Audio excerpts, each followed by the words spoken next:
Lisa Bowles, your Soul Mapper, with the next episode of Soul Map TV.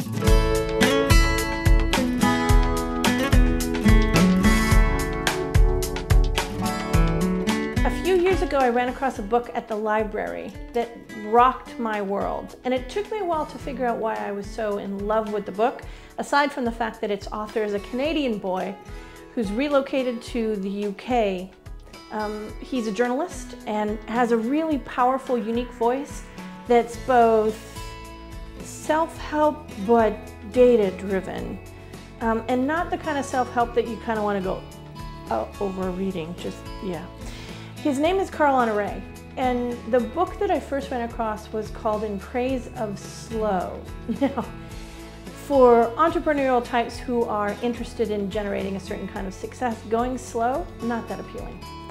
But he made such a profound case for the cost of not going slow when it's appropriate to, that it blew my mind. In fact, everything that he's written, and the one that the new book I'll tell you about in just a minute, is really born of a epiphanic moment, a moment that was so catalytic for him personally. A window into a completely different direction for him was opened. That's what happened with In Praise of Slow. I want to encourage you to grab yourself a copy, but today I want to talk about his latest book. I interviewed him twice about In Praise of Slow, once in late 2008, and then again, I'm going to say early 2010. So about 18 months, almost 2 years had passed since we'd spoken. And the interviews were related but really different. We had a chance to talk again as this new book publishes, and it's called The Slow Fix. And I was intrigued by the title because we tend to look towards things as needing fixing, but again, he's addressed it in a very intriguing, paradoxical way. And knowing him, I knew he'd have some interesting things to say. I'm going to read you a couple of quick quotes from the book. I picked it up and couldn't put it down, and I want to suggest that you consider getting your hands on a copy or getting a copy for yourself. And think about this as a purposepreneur. Every quick fix whispers the same seductive promise of maximum return for minimum effort. The trouble is the equation doesn't add up. Think about it for a moment. Is worshiping at the altar of the quick fix making us happier, healthier, and more productive? The hard truth is, a quick fix never truly fixes anything at all, and sometimes it just makes things worse. This particular quote, kind of grabbed me by the throat. And the reason for it is this. Most of the time when people come to us looking for help, it's because they're feeling profoundly uncomfortable. Something in their life is not what they want it to be, and they want it fixed, and they want it fixed fast. And when we go seeking help, often we want the same thing. But there's a seductive dark side to this promise, this drive, and the way business sometimes rises to meet it. What we can do is let's just say this really straight out, and this is a slight rant on my part, bear with me. We can leverage this dark desire for something that actually will not provide us with what we actually need. And what Honore has done with this book is asked us to tell the truth about it. And I think as purposepreneurs, it's something we have to do if we are what we say we are, people committed to changing the way business itself is done. There's another quote here that I thought was really extraordinary. Even in business, where speed is usually an advantage, our fondness for the quick fix is backfiring badly. Think about this in your own life. Think about the things that you've purchased. Think about the way business has dealt with you. And I bet as you listen to this, you're probably nodding, thinking, contemplating, remembering, and thinking about the way that you want to conduct yourself in business. This book tells many of us, in such gorgeous prose, it tells us why we have the misgivings we do. It also tells us why we need to switch out and why that's hard. Why going slow, even though we know it's something we need to do, should do, is appropriate to do, is hard to do. I have a couple of minutes of a recent interview with Honore I actually want to share with you. This is an extended edition of the Soul Map because What this guy has to say is so good, I know you need to know this. Give it a listen. Pay close attention. This man knows things. And if you feel inspired, please go get yourself a copy of the book. If not, one you keep for yourself, check it out at the library. That's where I found his first book. It's a doozy. Here's Carl and I talking just a couple of days ago. What has writing this book done for you? And why did that personal epiphany feel important to tell us about?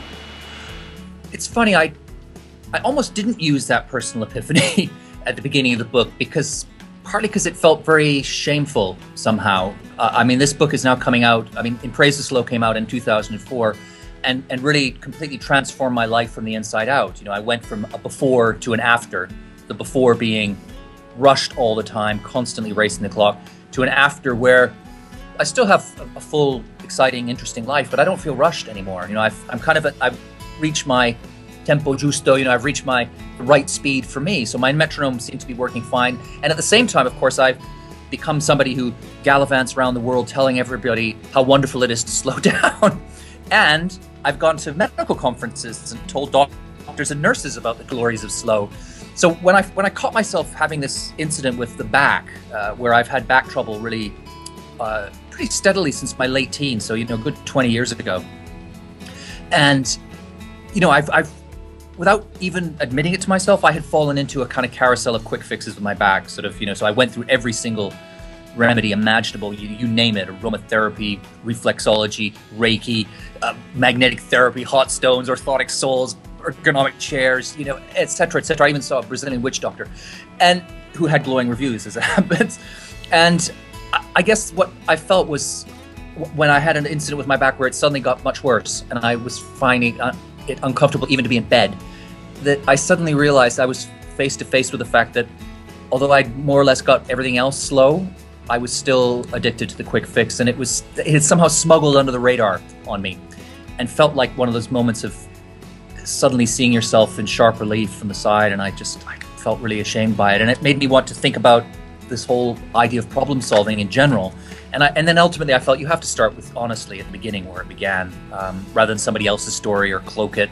And at the same time, I think it shows that, you know, I'm not an oracle, and I'm not a paragon. I'm not perfect. I make mistakes and I go too fast sometimes too. And this was a classic case of it.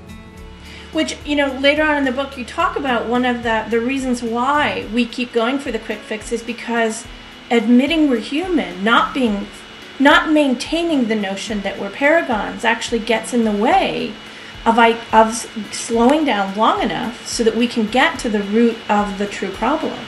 It actually facilitated a lot of the conversation that you write about later in the book. What was it like to set that tone for yourself, and is that part of the way that you arrived on the quick fix solutions or the slow fix solutions that you talk about later on? I think what you're putting your finger on there is the word humility, maybe. I think that we live in a culture that is the opposite of, it's more hubristic than humble. And it's a culture that pushes us to big ourselves up, to paint the perfect portrait of a life on Facebook. You know, we're constantly pushing up this airbrushed, photoshopped version of ourselves.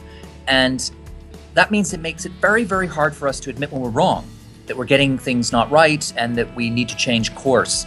And I think that gets in the way of real learning, and of changing behavior, and of really fixing things properly, because it's so easy when you don't, when you don't allow yourself to admit that you make mistakes and you can't admit it to other people, just to carry on the same track.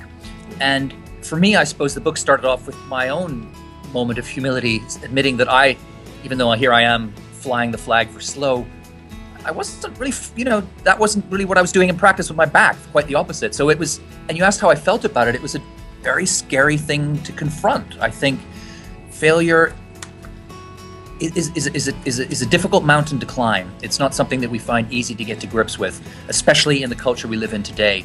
So I found it frightening at first, but then by sticking with it and confronting it, I came out the other side and felt the opposite of fear, which was a kind of liberation.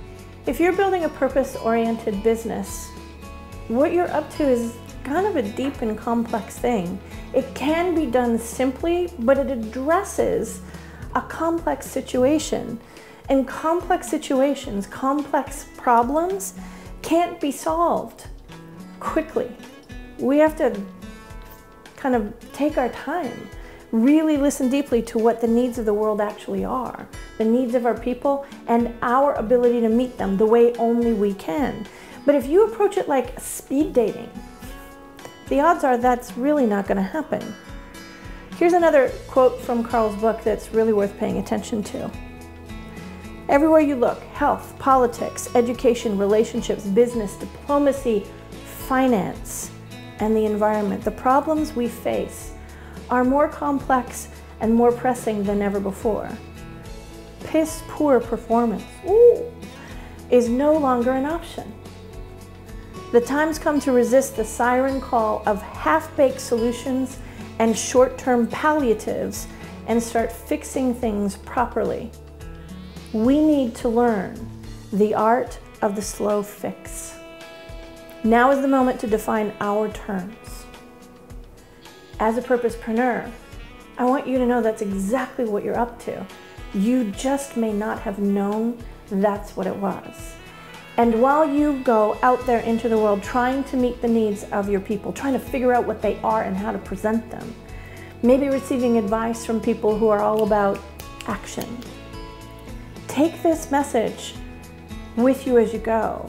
And remember that you're asking yourself to do something we've never done before. It is learn the art, in Carl Honore's words, of the slow fix, the one that has the chance to change things for the better, change things for good, change things sustainably. That's as much what you're up to as anything else. If you have a chance to take in this book, I highly recommend it. Carl Honore, The Slow Fix. If this has got you the wheels in your mind turning and buzzing, please make a comment down below. If you disagree with this point of view, I'd love to hear from you too. This is a debate, and having a robust debate can only help us find our way through this. If you think this particular interview and the idea of this book would be good for a friend, please make sure you share down below and let people know. More great stuff coming. In fact, the entire interview will be available somewhere else on the site. So if you want to make sure you learn about all the other extra goodies that are going on, please make sure you subscribe. We don't want you to miss anything. Thanks so much for paying attention to the things that we talk about here at the Soul Map, because that tells me that you're someone who really is out to change the world while making your life and your business better for good. Lisa Bowles, your Soul Mapper, signing off.